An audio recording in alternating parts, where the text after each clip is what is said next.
జ్ఞానముదయం వల్లనాయ మనసు స్థిరమై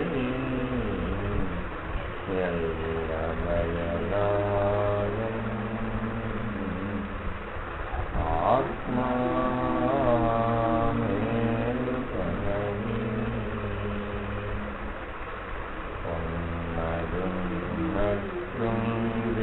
ఉన్నదున్నట్లుండిబాయెను ఉన్న కన్నది లేకపాయెను ఎన్నగాయి యుగమూలము ఏమిరాయన్ ఆత్మా మేలుకొనవి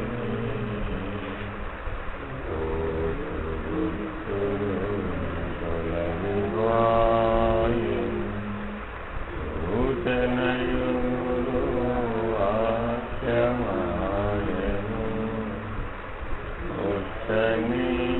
ఉత్తనీచమునని పలుకులు ఉత్తమైపాయన్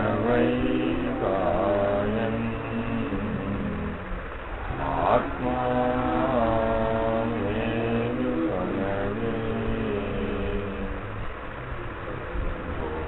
భూతపంచక శూన్యమాయెను భూతలేమియు లేకపాయెను పాతకంబులు పారిపాయెను పరమపదమాయెను ఆత్మా మేలుకొనవి బయలై చల్లనాయెను బోధలు చెల్లిపాయెను పిల్లలాటల పోలికాయెను ప్రేమలీలాయన్ ఆత్మా మేలుకొనవి పిండ బ్రహ్మాండముదనుండెడి గండియహముల తెలివాసను ఖండ ఖండములోనుజోల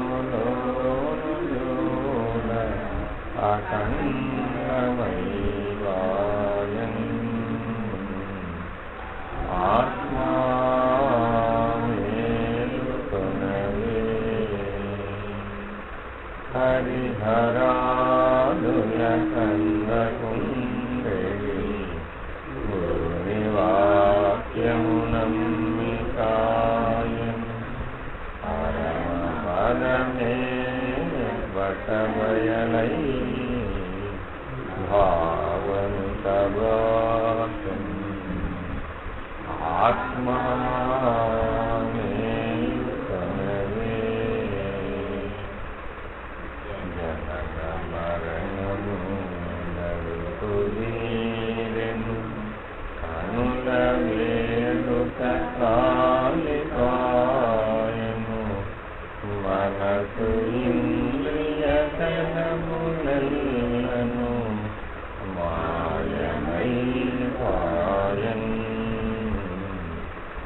ఆత్మా మేలుకొనవి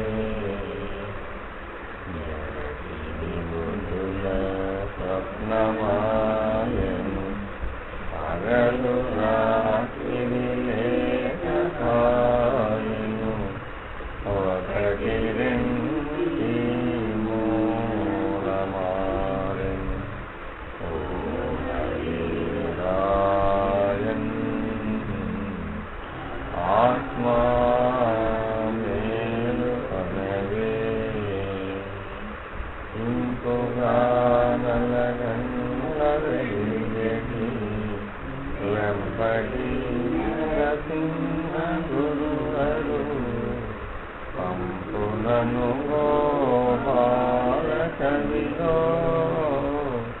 బయలు బయలయ్యన్ ఆత్మా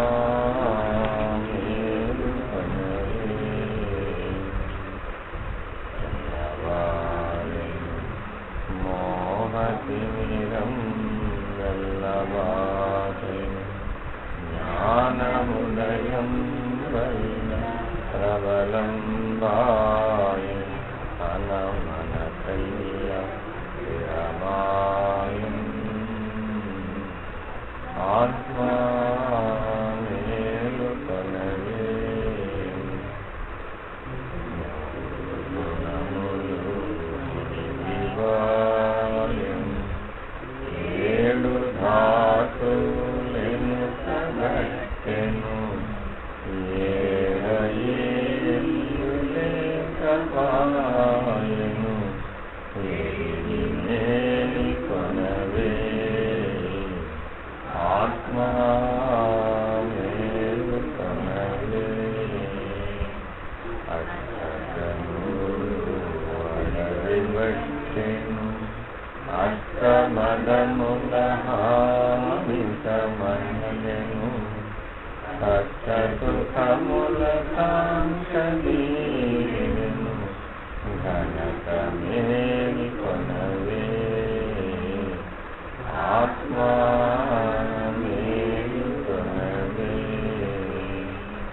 అష్టప్రకృతుల ఆటలుడిగెను అష్టభాషములకు వీడెను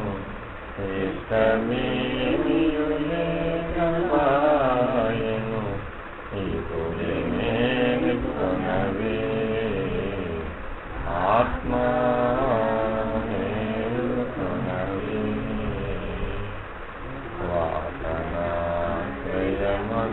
వాసనాశ్రయమదలిపాయను ఈషణత్రయమిపుడీయను వెన్నదేయులేకపాయను వేగమే కొనవే ఆత్మా మేలు కొనవే కాలంబుల తప్పులు విజను వాదభేదము వదలిపాయను నాదమప్పుడే నశ్యమాయను నయనమే కొనవే ఆత్మా మేలు కొనవే మండలములనే సమతమానెను కుండలెక్కలి కూలిపాయను పండు వెన్నెల భావమాయను బలగమే కొనవే ఆత్మా మేలు కొనవే మనసు బుద్ధియు మరలదనియను మానిపాయను జనన మరణము మమతయేమియులేకపాయను మరియు మేలు కొనవే ఆత్మా మేలు కొనవే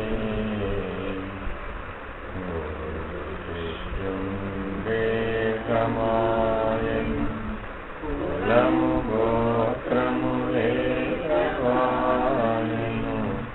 కుడియడమలు సమమయాయను గురు తెరుకబాయను ఆత్మా మేలు కొనవే పరశురాముని సీతారాముల భజన నిత్యము సేకాయను బాగుగా శేషం మమావము బయలులో లేనాయన్ ఆత్మా మేలు 啊。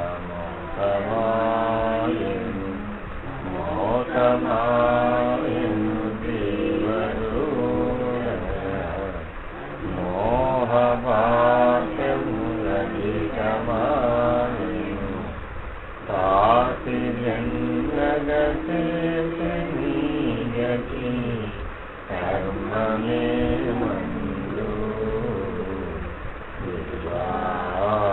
మేలుకొనవే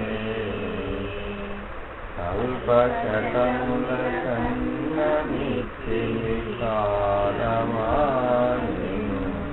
తిరిగి చూడగా అల్ప సుఖమని కలలో మురియుతూ ఆడుతున్నావు శివా మేలుకొనవే కోటి జన్మములెత్తియును శతకోటి దుఃఖములను భవించును నాటి మాటలు తలచుకొంటే నాటు నీ మది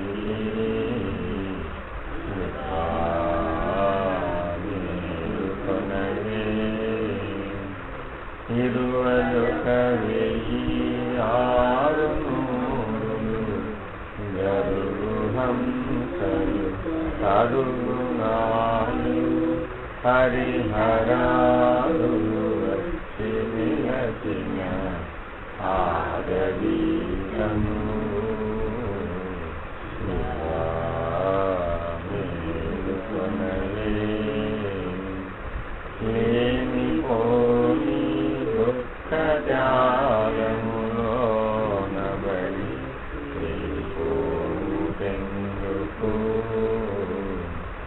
మాన అవమానములని నీ మమత విడలేవు మేలుకొనవే నిజ గురుండగుతూ నిజముగా త్రిజగముల వారంతమేకొని తెలివి కన్నారు దివా మేలుకొనవే బట్ట బయలు అడులే తను కొడని అందున పట్టు విలువట గుర్తు మరువట దిటమై పోయే మేలుకొనవే మాయ తనువై మాయ కానై మాయ పనులను చేయుతును మరి మాయతన మర్మంబుగననే మాయమై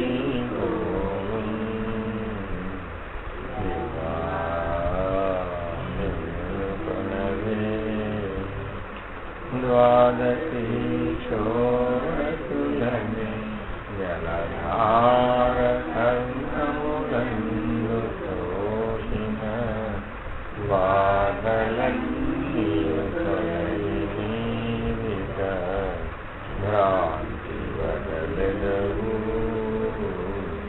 శివా మేలుకొనవే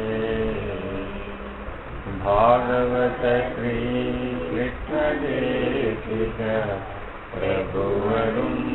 ప్రభువరుండితుగానే వచ్చెను వేగగని హనుమన ఘనం గురువీ శరణనవే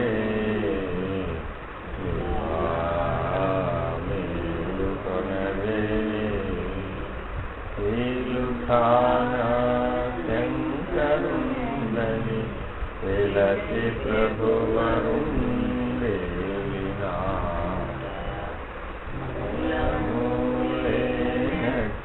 ఎరుకను ముంచిలే శిరక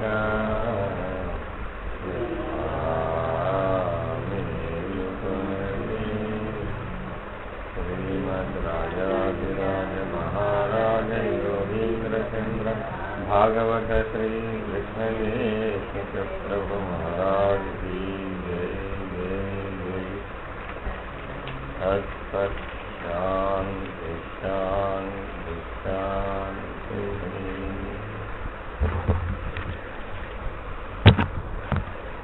గురువును ఆశ్రయించినప్పుడు ఏం తెలుసుకోవాలి అసలు అంటే శాస్త్రం ఏం తెలియజేస్తుంది, గురువు ఏం తెలియజేస్తాడు, అసలు గురువుని ఆశ్రయిస్తే మీరేం తెలుసుకోవాలి, ఏం ప్రశ్నించాలి, ఏం తెలుసుకుంటే అది ముక్తి మోక్షం అవుతుంది. ఎన్నో రకాలుగా ఎంతోమంది ఎన్నో విషయాలుగా దీన్ని చెబుతూ ఉంటారు.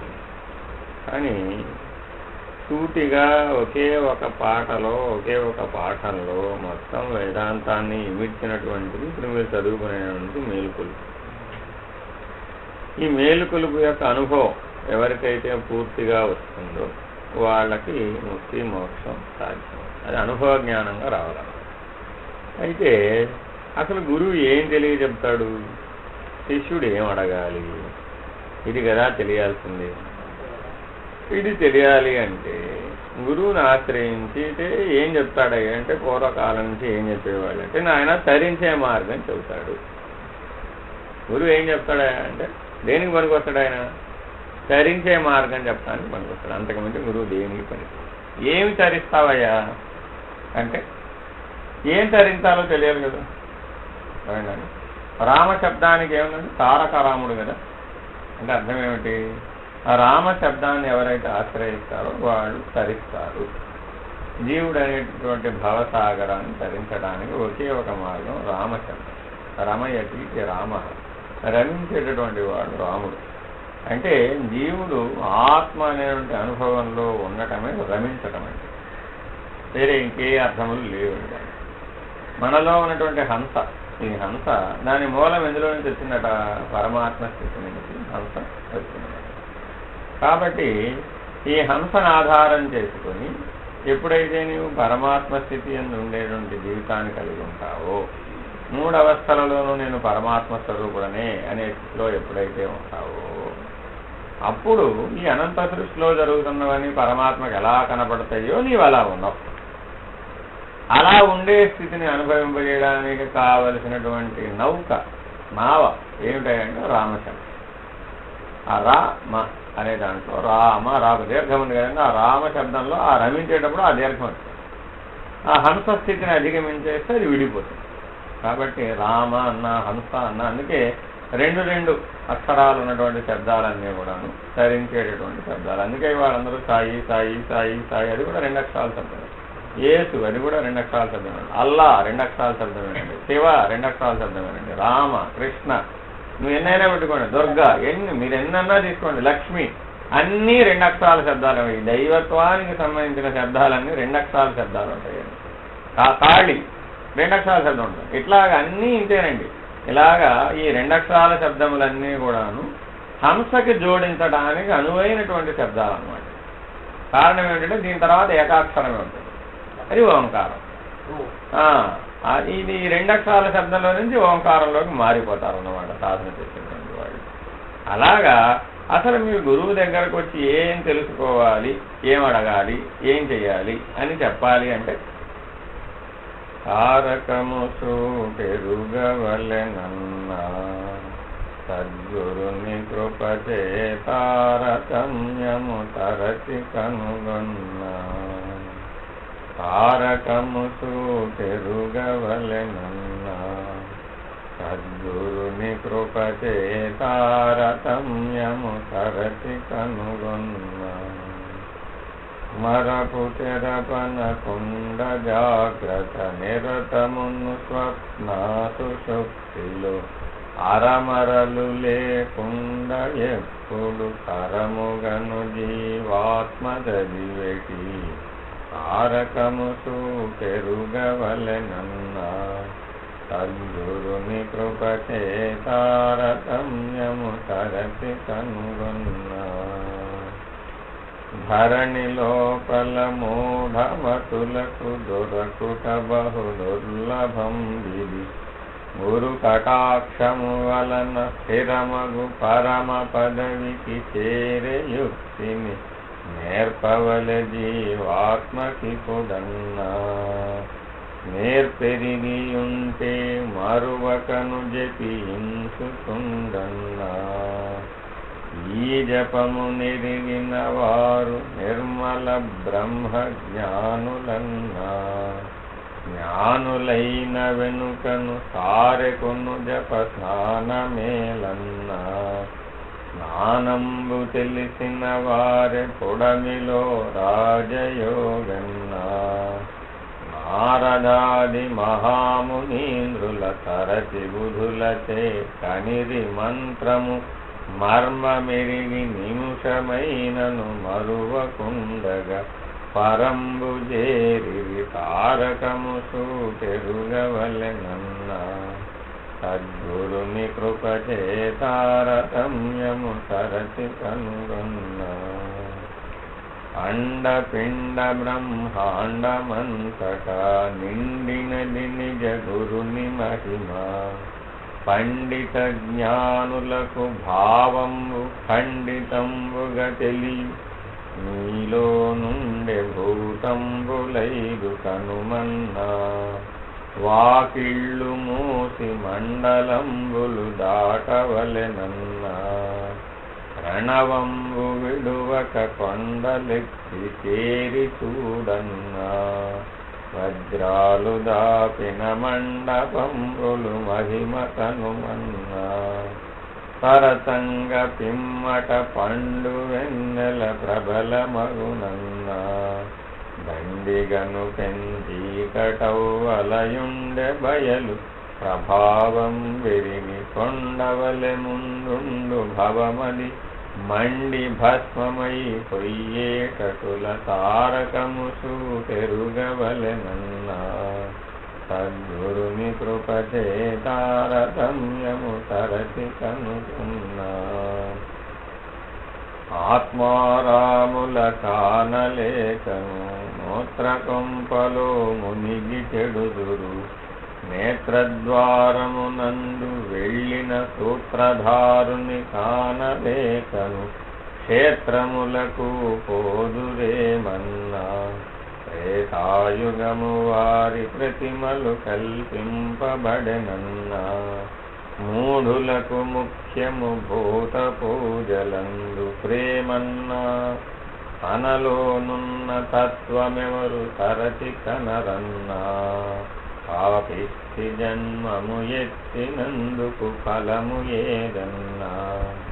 మోతగల రుద్రాక్షమాలలు నీతితో ధరించి గుణిగిన. సత్యము జ్ఞానంబు కనకను నిత్య మోక్షము చందజాలరు. తారకము సూటెరుగవలెనన్నా. సద్గురుని కృపచే తారతమ్యము తరచి కనుగొన్నా. కామక్రోధములారు మరచి పామరత్వము పాడు చేసి. సోమరివై చెడక ఇలలో నియమనిష్టలు లేని ఆత్మారాములను ధ్యానింపవలెనన్నా.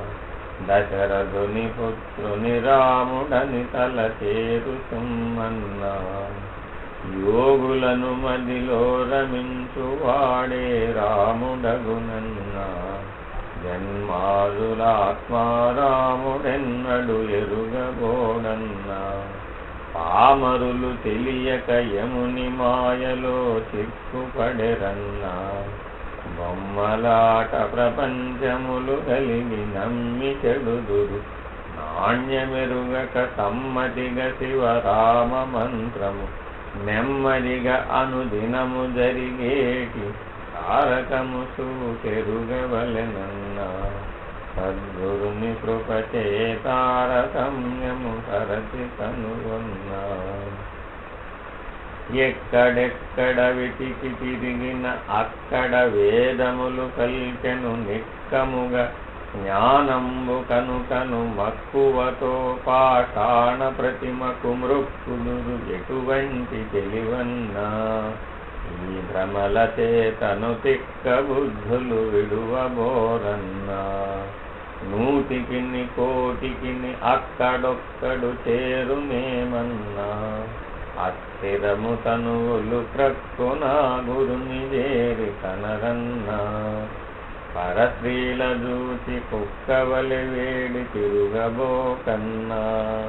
మ్రొక్కవలె పరమాత్మగనుగని త్రొక్కవలె అజ్ఞాన వృత్తులు వెక్కసము లేకుండా రాముల మిక్కిలి కొనియాడె సమయము తారకము సూటెరుగవలెనన్నా సద్గురుని కృపచే తారతమ్యము తరచి కనుగొన్నా చదువు శాస్త్రము లేల చిత్తము నిలిపితే నిజ పదవి దొరకును మదగజము వలె పలు విధంబులు మనసు చెదిరిన వారికెప్పుడు కుదురు నాయోగంబు వినరన్నా వైరాగ్యముంచి బుధుల చెంతకు చేరవలెనన్నా దప్పణంబుగను పదిలంబుగ సాధించవలెనన్నా నేత్రద్వయంబులు తుదకు రెండును ఏకమౌనన్నా ఆ మధ్యమున ఒకటి కద్దు ఆపో జ్యోతిని కనరన్నా పెదల సాంగత్యమున ప్రసిద్ధమైన బోధ కనుగొని నీ వద్దనున్న వికార గుణములు వదలుమనెను తీరు మొహిద్దీ తారకము సూటెరుగవలెనన్నా సద్గురుని కృపచే తారతమ్యము తరచి కనుగొన్నా. ఈ గ్రంథం పేరు తారకామృత సారం. ఈ పుస్తకం అంతా పాటలతోనే ఉంటుందండి. పూర్వం అంతా ఇలాగే నేర్పేవాళ్ళు, పూర్వ పద్ధతి అన్నమాట. ఎందుకంటే ఇలా రోజు పాడుతూ ఉంటే ఈ పాటలే అలవాటు పడిపోయి ఈ భావంలో నిలబడి చాలా తేట తెలుగులో ఉంటాయండి. ఏం అర్థంగా విడగొట్టి ఎవరు చెప్పక్కర్లా, సూటిగా ఇదే స్మరణ చేసుకుంటూ పాటలు పాడుతూ ఈ పని చేసుకుంటూ ప్రశాంతంగా ఉండేవాళ్ళు అన్నమాట. ఇప్పుడు ఏమిటంటే ఇవన్నీ పోయి మనకు అర్థం కాని సంస్కృత భాషలో ఉన్న విష్ణు సహస్రనామం, లలితా సహస్రనామాలు పట్టుకునేటప్పటికి ఆ భాష మనకు తెలియదు, దాని అర్థం మనకు రాదు. కాబట్టి అర్థమయ్యేటటువంటి భాషలో ఉన్నటువంటివి మీరు నేర్చుకున్నట్లయితే రోజువారీ మీరు వినటానికి అనుకోవడానికి సూటిగా ఉంటాయన్నమాట. ఇవి అందరికీ అనుభవం, దీనికేం పెద్ద ఏమి సంగీతం అవసరం లేదు. చిన్నవాళ్ళు పాడితే అందంగా ఉంటుంది. ఇప్పుడు నాకు సంగీతం రాదు కాబట్టి ఊరికే చదివే, అంటే నేను బాగా పాడేవాళ్ళు కూడా ఉన్నారు.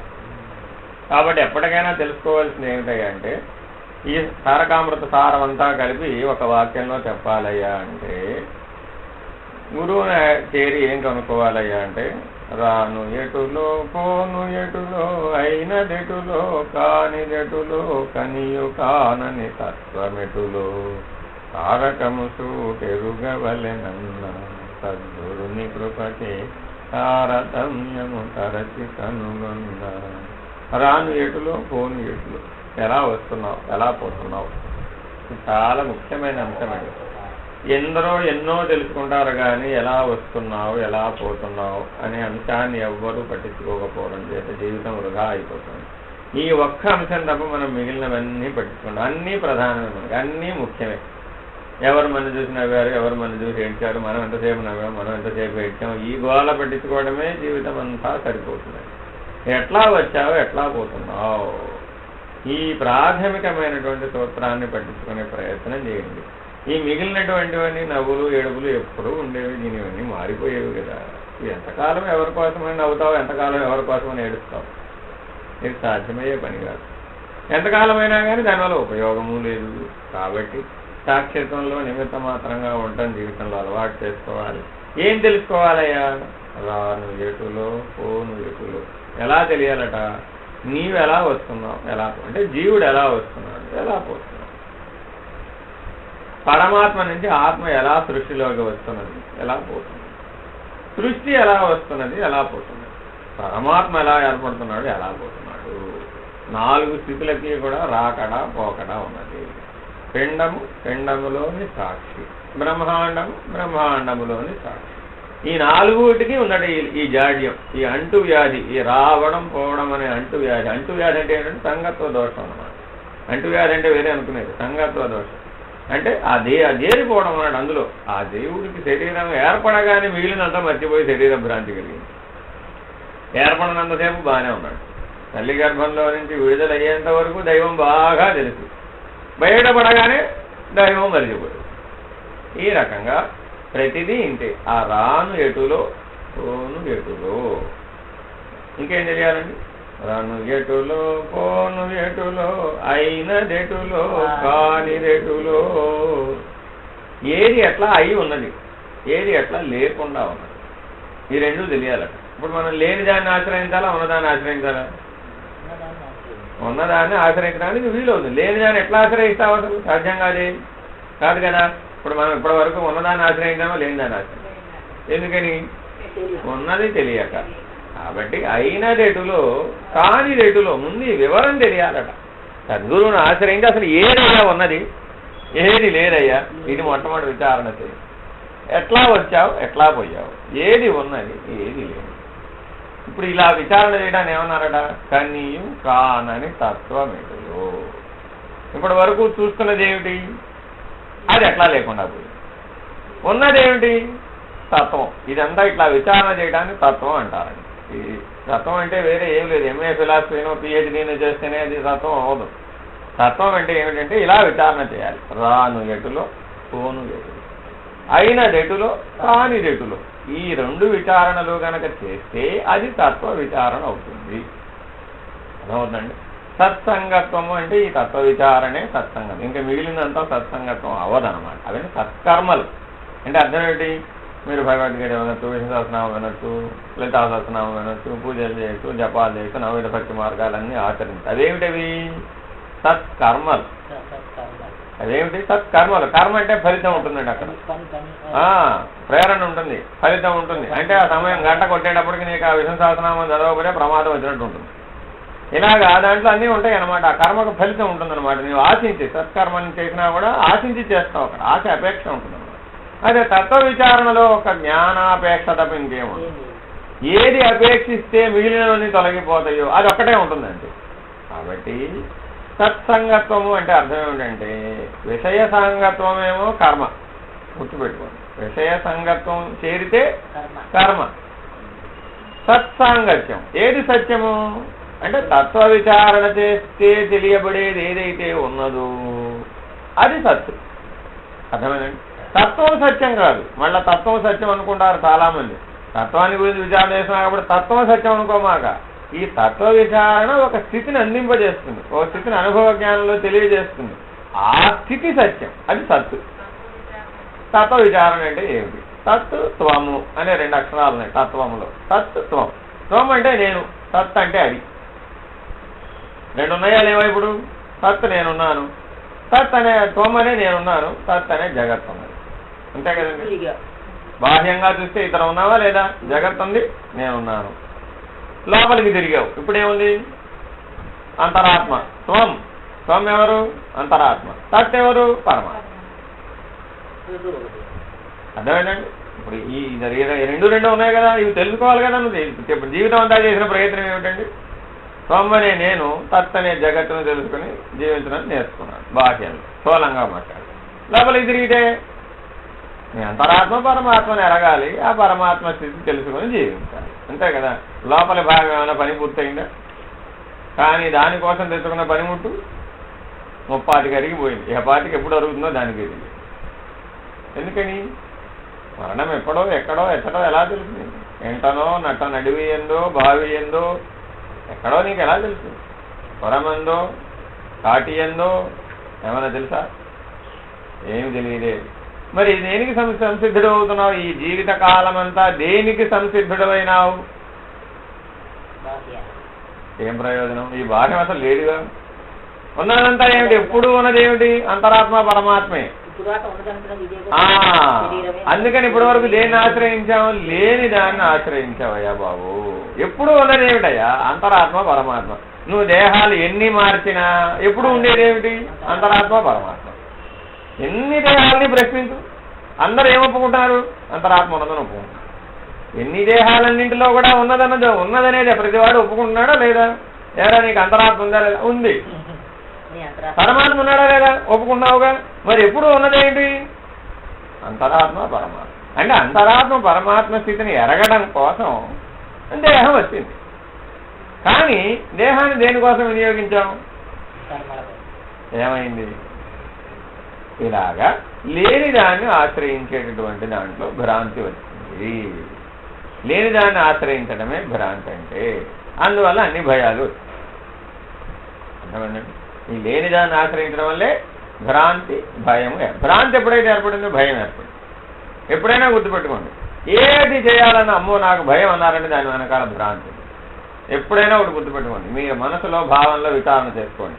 ఏ పని చేయాలని, ఏ అంశాన్ని ఎదుర్కోవాలని అమ్మో నాకు భయం అండి.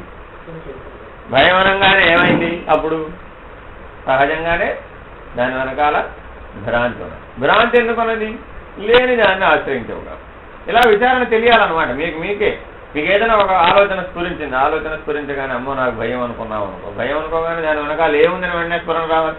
ఓ ఎక్కడో భ్రాంతి ఉంది నాకు కాబట్టి భయం వచ్చింది. దొంగ అంటే నాకు భయం అండి. ఎందుకని?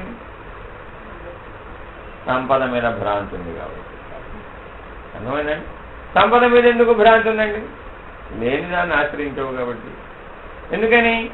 ఉన్న సంపద ఏమిటి? సాధన చతుష్టయ సంపద అనేది ఉన్న సంపద.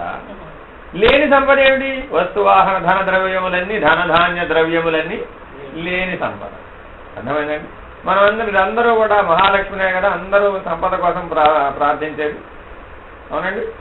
ఏముందండి మహాలక్ష్మి స్తోత్రంలో మొట్టమొదటి శ్లోకం? నమస్తేస్తు మహామాయే శ్రీపీఠే సురభూజితే శంఖ చక్ర గదాహస్తే మహాలక్ష్మి నమోస్తుతే. ఆ మహాలక్ష్మి స్తోత్రం అంతా చదివి చూడండి. ఎక్కడైనా ఆవిడ ధనం ఇస్తాను కానీ, ధాన్యం ఇస్తాను కానీ, ఐశ్వర్యం ఇస్తాను కానీ ఎక్కడన్నా ఉంది? ఎక్కడా ఉండదండి. ఎందుకంటే ఆవిడే మహామాయా స్వరూపం. స్పష్టంగా చెబుతుంది నమస్తేస్తు మహామాయే.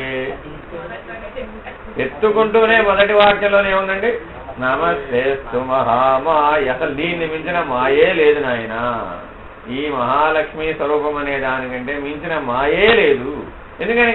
అదే మహామాయా స్వరూపం. ఇప్పుడు దేన్ని ఆశ్రయించావు? అయ్యో, మరి మాయ అంటే లేనిది కదా. మహామాయ మళ్ళీ ఎట్లా ఇట్లా కాదు, అనంతర సృష్టి ఎట్లా లేకుండా పోతుందో చెప్పేటటువంటి మాయాస్వరూపం. మాయ అంటే ఊరికే పోతుందని అనుకోమాకండి. జ్ఞానాన్ని తెలియజెప్పడం కోసం అది ఏర్పడిందండి. ఉన్నదానిని తెలియజెప్పడం కోసమే లేనిది ఏర్పడింది. అందరూ అంటారు, ఇంత అంటున్నారు కదండి, అసలు ఈ సృష్టి అంతా ఎందుకు ఏర్పడాలండి, ఈ లేనివన్నీ ఎందుకు ఏర్పడాలి? లేనిదంతా ఉన్నది తెలియజెప్పడం కోసమే ఏర్పడింది. ఎందుకని? నీకు ఆ లేనిదంటే ఎవడో తెలిస్తేనే కదా ఉన్నది గుర్తెరిగేది. ఇంకా లేనిది వదిలేస్తేనే కదా. లేనిది తెలియాలి, వదిలేయాలి. లేనిది తెలిసి వదిలేయాలంటే మరి అది ఉన్నదని నువ్వు భ్రాంతి, నీ భ్రాంతి అది. దానికే సమస్య లేదు. మహాలక్ష్మి స్వరూపానికి ఎప్పుడు ఇబ్బంది లేదు. ఎందుకని? దానికి నారాయణ స్వరూపం ఎప్పుడూ తెలుసు. నారాయణ హృదయం అనే మహామాయం అది. లక్ష్మికి నివాస స్థానం ఎక్కడ? నారాయణ హృదయం. నారాయణ అంటే ఎవరు? సర్వజీవుల హృదయం ముందు వ్యాపించే స్థిరమై ఉన్నవాడు ఎవడో వాడు నారాయణుడు. అంతేగాని వైకుంఠంలో ఉన్నవాడు కాదు నారాయణుడు. ఇప్పుడు సర్వజీవుల హృదయం అన్న మహాలక్ష్మి ఉన్నదా లేదా? సర్వజీవుల హృదయం పక్కన లేదు, పొరపాటు వెళ్తున్నారు. సర్వజీవుల హృదయమందు నారాయణ ఉన్నాడు, నారాయణ హృదయమందు మహామాయ ఉన్నది. ఏమిటండి ఇవి? ఒక్కసారి విచారణ చేయండి. ఆ నారాయణుడు పరమాత్మ, ఈ మహామాయ అంతరాత్మ. నీ అంతరాత్మగా మహామాయ ఉన్నది. ఆ అంతరాత్మ ఎవరి హృదయంలో ఉంది? పరమాత్మ హృదయంలో ఉన్నది. సర్వవ్యాపకమైన పరమాత్మ యందు ఉన్నది. నీవు సర్వవ్యాపకత్వాన్ని తెలుసుకుంటే ఏమైంది? ఇప్పుడు మాయ ఎగిరిపోయింది, మహత్తు మిగిలిపోయింది. మహామాయలో రెండు శబ్దాలు ఉన్నాయండి, మహత్తు, మాయ. నారాయణుని తెలుసుకుంటావా, పరమాత్మని తెలుసుకుంటావా, సర్వవ్యాపకత్వాన్ని పొందావా, మాయ పోయింది. సర్వవ్యాపకత్వాన్ని పొందగానే మాయ విడిచింది, అంతే కదా. ఏం మిగిలింది? మహత్తు మిగిలిపోయింది. నువ్వు పరమాత్మవే. అర్థమైందండి? కాబట్టి నమస్తేస్తు మహామాయ శ్రీపీఠే. శ్రీపీఠం అంటే ఏమిటండి? నారాయణ హృదయమే శ్రీపీఠం. ఎందుకని? ఆయన శ్రీమన్నారాయణుడు, అందుకని శ్రీ చేరిందండి ఆయన. లేకపోతే ఆయనకి శ్రీ శబ్దం లేదు. శ్రీమన్నారాయణ అనే శబ్దం లేదండి, నారాయణ శబ్దమే ఉంది. శ్రీపీఠం ఈ మహామాయా శబ్దం అంతరాత్మగా ఉన్నప్పుడు ఈయన శ్రీమన్నారాయణుడు. ప్రకృతి వాచ్యం కూడా కలిసింది. లేకపోతే ఆయన పరమాత్మ వాచ్యుడు, నారాయణుడే. శ్రీ శబ్దం లేదు. ఎప్పుడైనా గుర్తుపెట్టుకోండి, ఎన్ని శ్రీలు చేరితే అంత ప్రకృతి బాగా చేరినట్టే. మనం అందరికీ ఏం రాస్తామండి? శ్రీ శ్రీ శ్రీ శ్రీ అంటే బాగా ప్రకృతిలో బంధించబడ్డాడు అని అర్థం. అర్థమైందండి? ఆ రకంగా ఎప్పుడైనా గుర్తుపెట్టుకోండి, స్త్రీని ఆశ్రయించాలా? స్త్రీ ఎవరి హృదయంలో ఉన్న వాడిని ఆశ్రయించాలా? ఎందుకని? వాడిని ఆశ్రయిస్తే ఇప్పుడు అందులోనే ఉంది కదా. ఏమనండి? వాడిని ఆశ్రయిస్తే. అందుకని హరి ఏం చెప్పాడట? సర్వమును హరించువాడు హరి. అంటే మాయతో సహా హరించడి వాడు హరి అని అర్థం. అంటే ఇప్పుడు ఏం మిగిలింది? పరమాత్మ అనుభవం మిగిలింది. ఇప్పుడు మనం ఏం మిగుల్చుకోవాలని ప్రయత్నిస్తున్నాం? ఏమైంది ఇప్పుడు చూడండి, ఎంతగా లేని దాన్ని మిగుల్చుకోవాలని ఎంత ప్రయత్నం చేస్తున్నావు. జీవితం అంతా దీనికోసమే కదా. ఒక్కసారి విచారణ చేసి చూడండి. నీ భయాలు, నీ భ్రాంతులని దేనికోసము? ఆ శ్రీపీఠమేగా. అంతేనండి. శ్రీపీఠే సుర పూజితే, స్పష్టంగా చెబుతున్నాడండి. సుర పూజితే, దేవతలు పూజిస్తున్నారు. ఎవరా దేవతలని? ఇంద్రియాధిష్టాన దేవతలన్నీ దాన్నే పూజిస్తూ ఉన్నాయి. ఎందుకని? దాని చేత ఏర్పడ్డాయి కాబట్టి. నీ ఇంద్రియాలు, ఇంద్రియాధిష్టాన దేవతలన్నీ ఎక్కడున్నారు? ఎవరున్నారు? ఉన్నారా వాళ్ళందా? లేరు కదా. ఎందుకని? సర్వవ్యాపక పరమాత్మ ఏంటి? వాళ్ళందరూ అంశీభూతములు. అంతేనండి. సూర్యప్రకాశంలో కిరణములు ఏమిటి? అంశీభూతం, అందులో భాగాలు. అలాగే నీ ఇంద్రియాధిష్టాన దేవతలని ఎందులో భాగం? ఆ పరమాత్మ ఎందు భాగం. ఇంద్రుడు, వరుణుడు, యముడు, ఎంతమంది నేను పట్టుకుంటావు? సరాసరి సూటిగా ఎవరిని పట్టుకో? పరమాత్మని పట్టుకుంటే వీళ్ళంతా అందులో అంశీభూతమేగా. ఇన్ని విడి భాగాలు లేవుగా అక్కడ. అంటే ఏమిటట? పట్టుకోవడం అంటే ఏమిటి? లేని దాన్ని విడిచిపెట్టవయ్యా, ఉన్నది అదే ఉన్నది. ఇప్పటివరకు ఏం ప్రయత్నం చేశామంటే, పట్టుకోవడం అంటే ఎక్కడికో వెళ్ళి పట్టుకోవాలనుకుంటున్నావు. వైకుంఠం వెళ్ళి పట్టుకోవాలా, కైలాసం వెళ్ళి పట్టుకోవాలా అనుకుంటున్నావు. వైకుంఠ కైలాసాల్లో దొరికేది కాదది, సర్వవ్యాపక స్థితి అది. అందుకే ఇందాక తారకం చూడరగ వలనలో ఏం చెప్తున్నాడు? ఎందుకు క్షేత్రాలే తిరుగుతారు? నీ లోపల అంతరాత్మ ఉన్నది, అది పరమాత్మ స్థితి నుంచి ఏర్పడింది. ఆ పరమాత్మ యొక్క మెసెంజర్, భగవంతుడి యొక్క దైవ దూత ఎవరు? ఆ అంతరాత్మ. ఈ అంతరాత్మ ఎప్పటికైనా ఏ స్థితిని పొందాలి? ఆ దైవీ స్థితిని అనుభవించాలి, ఆ పరమాత్మ స్థితిని అనుభవించాలి. అందుకోసమే ఈ దేహం వచ్చింది. ఈ ఒక్క సత్యాన్ని గుర్తెరుగు. ఇప్పుడు ఏ క్షేత్రానికి పోతావు? ఏ రుద్రాక్షమాలలు, దీని మీద ఎన్ని రుద్రాక్షమాలలు వేస్తే ఇది తెలుస్తుంది. ఎన్ని మణుగుల విభూతి పైనుంచి కిందకి రాస్తే తెలుస్తుంది. ఈ గుర్తులో ఉండు, జీవించేటప్పుడు ఈ గుర్తులో ఉండు. కాబట్టి నమస్తేస్తు మహామాయే శ్రీపీఠే సురపూజితే శంఖ చక్ర గదా హస్తే మహాలక్ష్మి నమస్తే. శంఖము, చక్రము, గదా ధరించి ఉన్నారు కదండి. దేనికండి ఇవి? ఎప్పుడు మనం విచారణ చేయలేదండి, అందుకోసమే చెప్తున్నాం. ఆ చక్రం పేరు సుదర్శన చక్రం.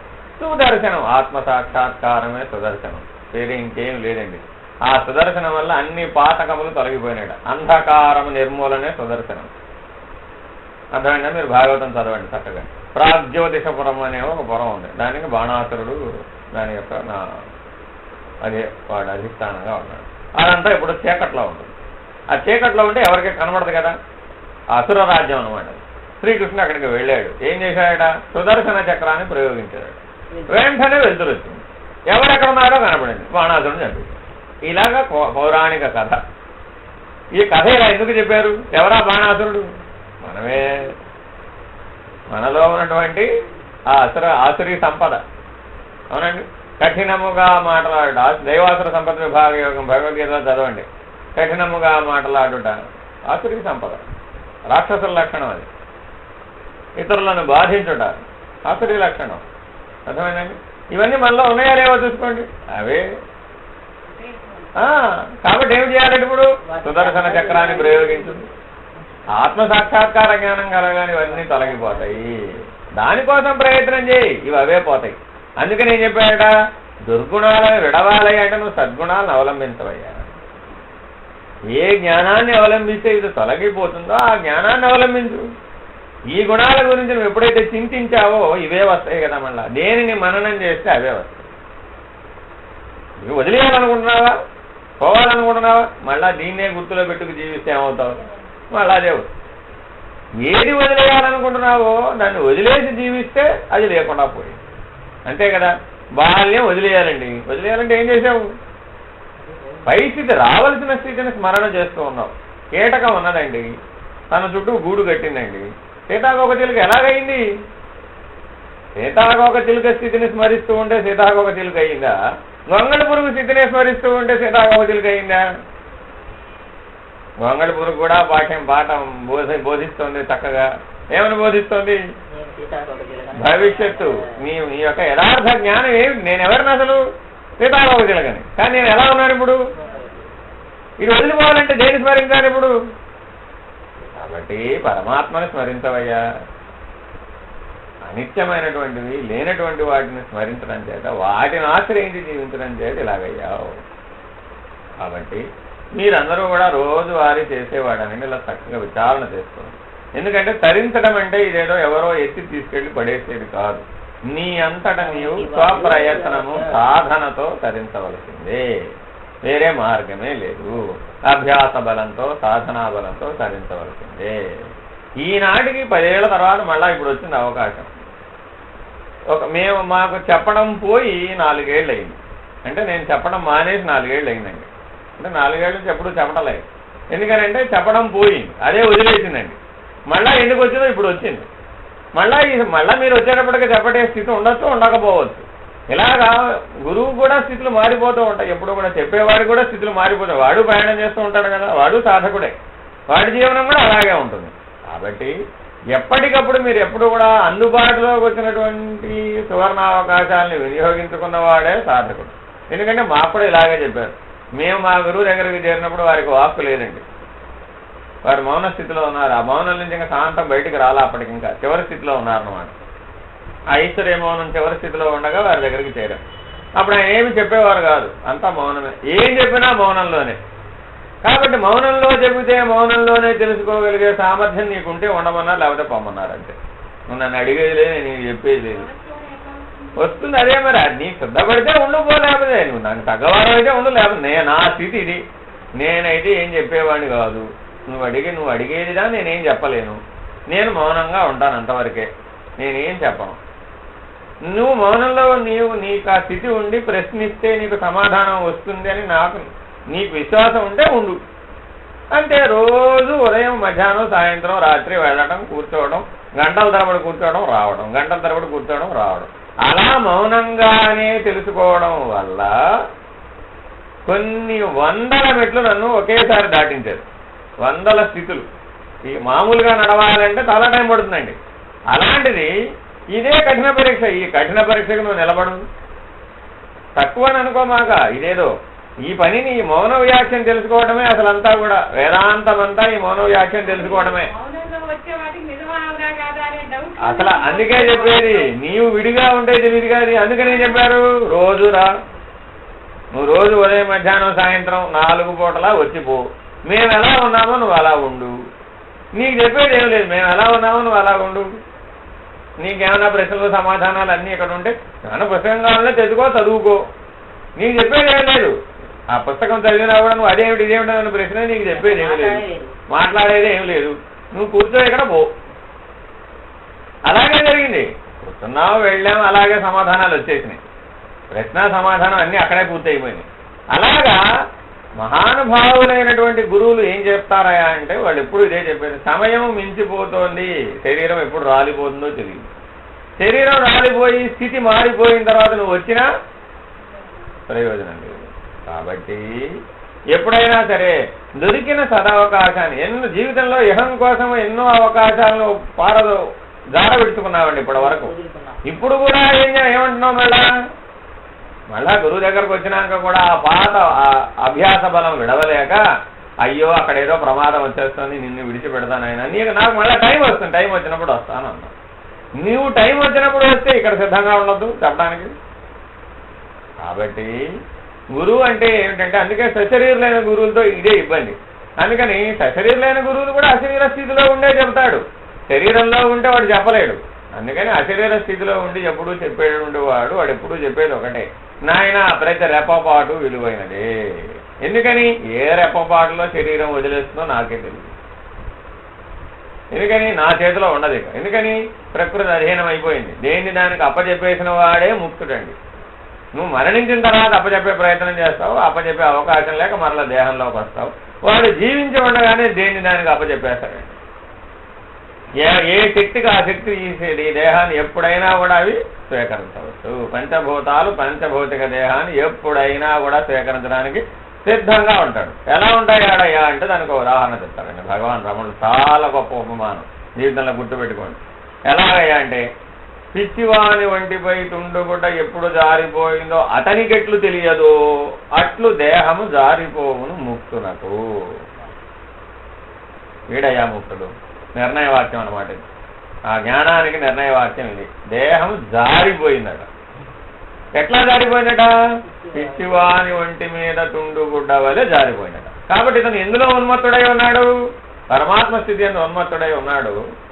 దేహభావం లేదు, జగద్భావం లేదు, బాహ్యస్ఫురణ లేదు. ఆ దేహం ఎలా ఉందట? ఒంటి మీద తుండుగుడ్డ వలె ఉందట. ఎప్పుడు జారిపోయినా అతనికి ఏం పని లేదు. అలా ఉంటాడయ్యా ముక్తుడు. ఎందుకని? ఆల్రెడీ భావంలో అంతరాత్మలో దాన్ని వదిలేసాడు ఆల్రెడీ. కాబట్టి అలాగ ఎవడైతే ఉంటాడో, ఈ వాక్యం నాకు 1996లో తెలిసింది. అప్పటికి మా గురువు గారికి బాహ్యస్ఫురణ లేదు. ఆయన ఏకవస్త్రధారప్పుడు ఒక్క ఉత్తరీయం మాత్రమే చుట్టుకునేవారు, అంతే. అలా వెళ్ళిపోతూ ఉండేవారు అంతే. ఒంటి మీద ఇంకా వస్త్రం ఉండేది కాదు. అలా ఏం లేదండి, ఏం లేదండి. అంతా సహజ సిద్ధ జ్ఞానమే. ఏముండదండి, ఒట్టిదేనండి. అదే ఇప్పుడు ఇందాక చదివి మీకు, అందుకే తారకం సూటెరుగా వలన చదవమన్నది. అందులో మీకు అన్ని చక్కగా ఉంటాయండి. శాస్త్ర జ్ఞానం, పండిత జ్ఞానం, ఇదంతా కేవలం.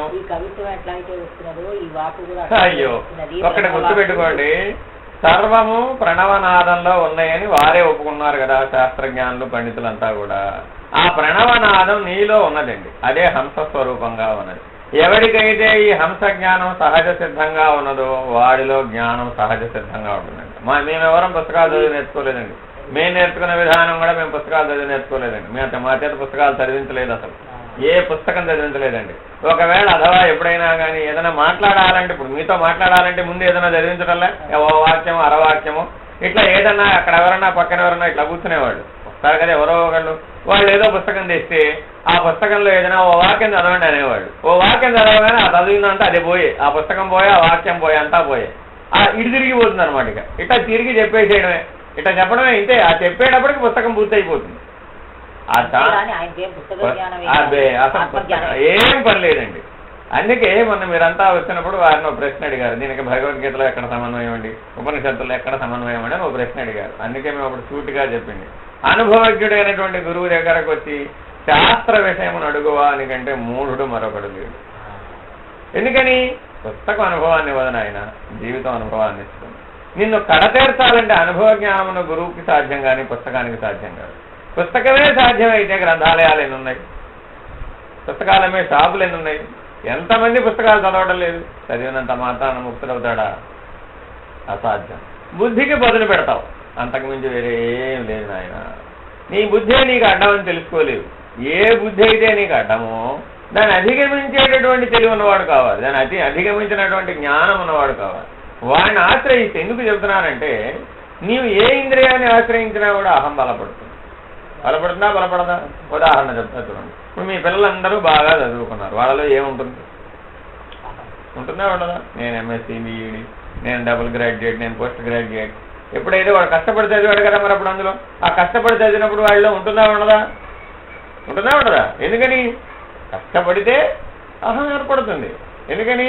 అది గుణం, దాని ధర్మం సహజంగా చూపెడుతుంది. మాకేముందయ్యా అందుకని? మాకు చదువు లేదు నాయన, మాకు చదువు లేదు. ఇప్పుడు ఏం పోయింది? మాకేం విహలోక విద్యలు లేవు, నేనేం పెద్ద డిగ్రీలు చదువుకోలేదు, పెద్ద విద్యలేం చదువుకోలేదు. కానీ తావు లేని విద్య ఒకటే నా దగ్గర ఉంది. నేను నీ దగ్గర ఉన్న డిగ్రీలు నా దగ్గర లేవు, కానీ సర్వజీవులకు ఏది ఉపయోగమో ఆ విద్య ఉన్నది. అది ఎలా వచ్చిందయ్యా? సహజంగా వచ్చింది.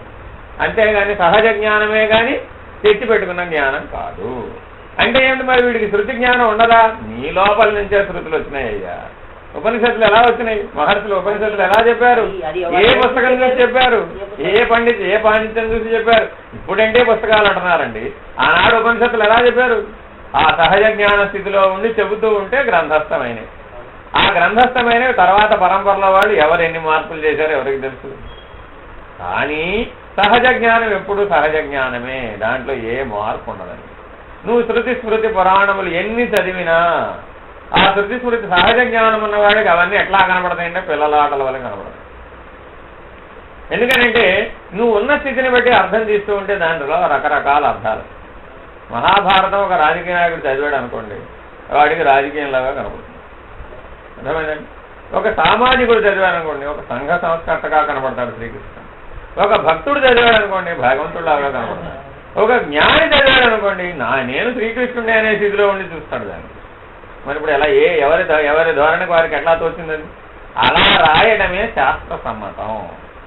పుస్తకం అంటే ఏమిటంటే ఎవరు ఏ భావంలో చూస్తే అది అట్లా కనపడాలి, అట్లా రాస్తేనే అది శాస్త్రం. అందుకే ఇంతకాలం ఇన్ని యుగాలైనా కూడా వాటి నిలబడి ఉన్నాయి. ఎవరు దాని గురువు శిష్యుడు లేకపోయినా ఎందుకు నిలబడి ఉన్నాయి? ఎవరు ఏ భావంతో చూస్తే అలా అవి కనపడతాయి, ఆ భావాన్ని బోధిస్తాయి అవి. మరి నీకు నీ ఉన్న స్థితికి బోధించేవాడు ఎవడు? అందుకు అవసరం వచ్చింది నాయన గురువు. ఒకటి గుర్తు పెట్టుకోండి, నా శాస్త్రం వినా జ్ఞానం అంటే శాస్త్రం చదవకపోతే జ్ఞానం లేదు అనేది సూత్రం.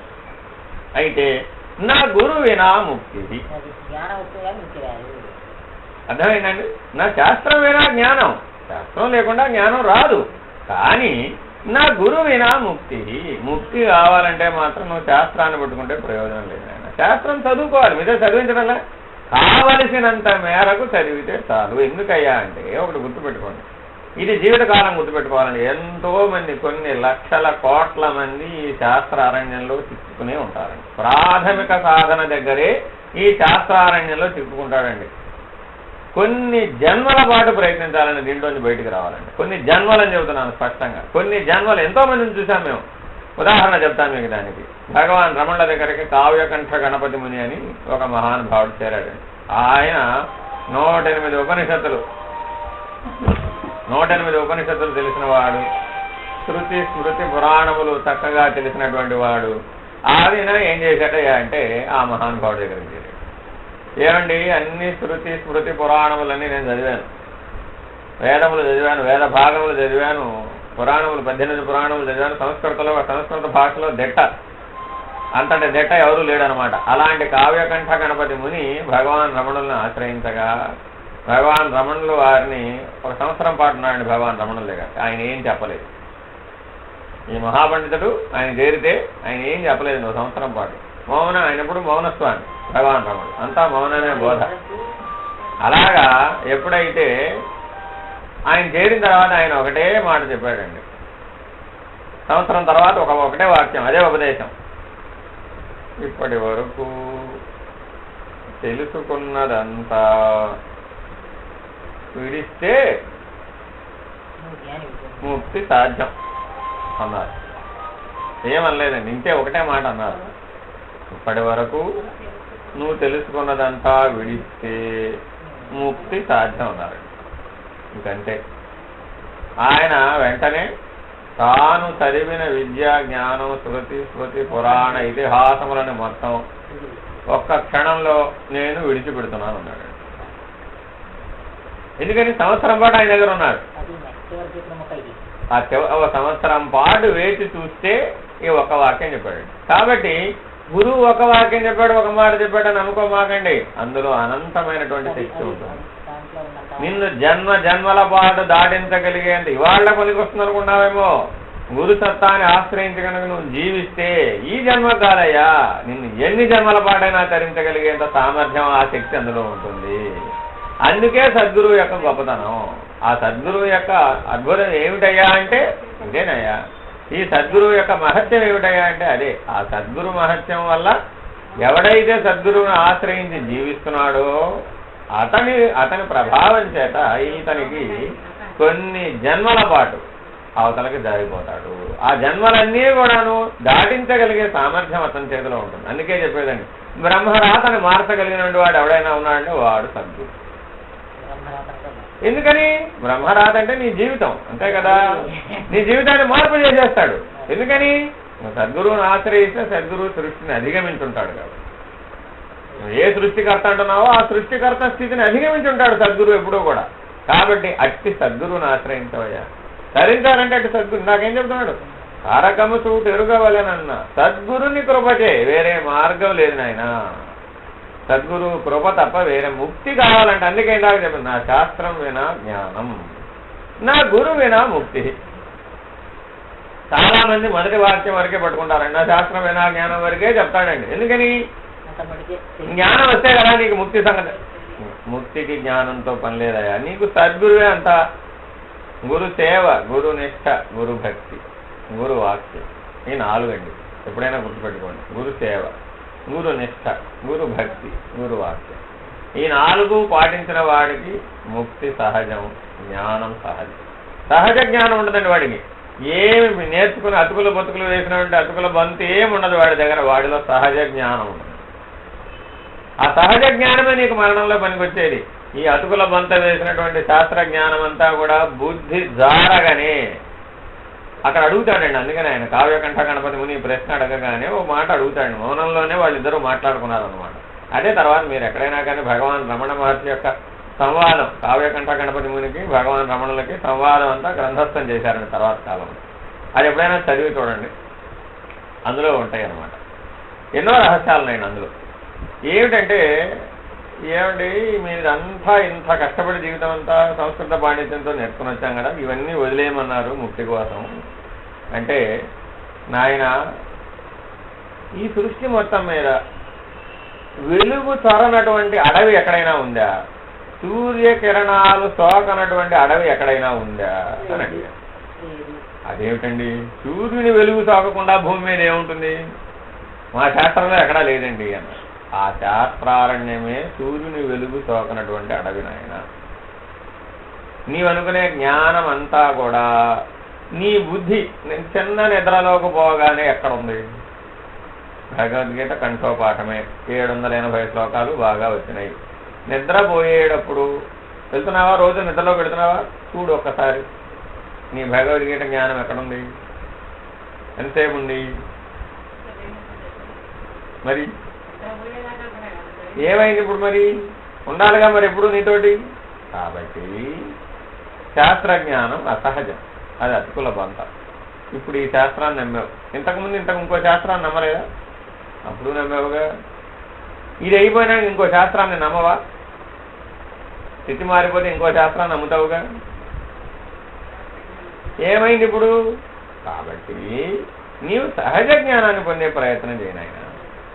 గురువు అంటే ఏమిటంటే, గురువు నమ్మమని ఏ గురువు చెప్పడండి. నన్ను నమ్మమని ప్రపంచంలో ఏ ఒక్కడు చెప్పినా ఆయన గురువు కాదు. ఒకటే గుర్తుపెట్టుకోండి, నీ గురువు ఎందుకు కావాలయ్యా? సహజ జ్ఞానం కోసం కావాలి. నీలో ఉన్నటువంటి సహజ జ్ఞానాన్ని నిద్రలేపేవాడు అనమాట. శాస్త్ర జ్ఞానాన్ని బోధించేవాడు కాదండి. నీవు సహజంగా జ్ఞాన స్వరూపుడువై ఉన్నావు, నీవు సహజంగా ఆత్మస్వరూపుడువై ఉన్నావు. నిన్ను ఆ స్థితిలో మేలు కొలిపేవాడు. అది అతను చేసేటటువంటి పని. ఒకటే పని చేస్తాడు, తన సత్తాన్ని శక్తిని ఉపయోగించి తానేది అనుభవిస్తున్నాడో ఆ స్థితిలో ఉండి, ఆ స్థితిలో ఉండే వాక్యం చెబుతూ నీకు అనుభవం వచ్చేట్టుగా చేస్తూ, మార్పు చేస్తూ నిన్ను సహజ జ్ఞాన స్వరూపుడుగా చేస్తాడు. అప్పుడేమైంది? చిన్న నిద్రలో అది పోదు, పెద్ద నిద్రలో కూడా పోదు. సహజంగా జ్ఞానం అలాగే ఉంటుంది. ఎందుకని? నీవు ఆత్మస్వరూపంలో జ్ఞానస్వరూపుడివే అయి ఉన్నావు. నీవు జ్ఞానస్వరూపుడివే అయి ఉండగా మళ్ళా ఇప్పుడు ఆత్మకి ఏం చేస్తున్నావు? నీకు ఈశావాస్యోపనిషత్తు బోధిస్తానండి, నీకు కఠోపనిషత్తు బోధిస్తానండి, నీకు భగవద్గీత అవన్నీ ఎందులోంచి వచ్చినాయి? నీ స్వరూప జ్ఞానంలో నుంచేనా? నీ స్వరూప జ్ఞానాన్ని పుస్తకంలో అక్షర రూపంలో వ్యక్తీకరించబూనుకుంటే అది అయ్యింది, అంతేనండి.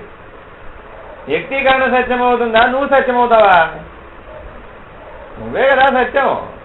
అర్థమేనండి.